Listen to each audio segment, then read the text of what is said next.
que les peuples, les États, même les États ne le savent pas. C'est un État dans l'État. Comme dans tous les pays du monde. C'est pas la CIA, c'est pas le Mossad. Il y a un Mossad dans le Mossad, il y a une CIA dans la CIA, il y a un FBI dans le FBI.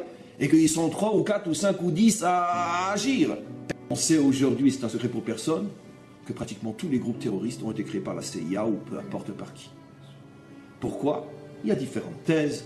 L'une des thèses les plus connues, c'est parce que c'est pour embêter, pour freiner l'expansion russe, peu importe, ça tout le monde le sait aujourd'hui, on peut l'apprendre dans les écoles. Moi, c'est pas ma thèse, j'y crois pas comme étant la raison finale. À mon avis, c'est une raison, on pourrait dire, donnée par la CIA elle-même pour calmer les gens. On jette un os aux chiens pour qu'ils arrêtent d'aboyer, mais on donne pas la vraie raison. La vraie raison, c'est eux qui ont créé Al-Qaïda, c'est eux qui ont créé Daesh, c'est un secret pour personne maintenant. Et c'est eux qui ont créé les fameux Mordim, comment on les appelle en français, les rebelles. C'est eux qui ont créé les rebelles contre Assad, ça c'est tellement évident qu'aujourd'hui, ils s'en cachent même pas. Et donc, c'est eux qui étaient derrière le coup d'État qui a fait tomber Moubarak. Il y a toute une politique de terrorisation du monde dans le but d'installer la mondialisation. Il y a quelques milliers de gens qui ont l'argent, le pouvoir.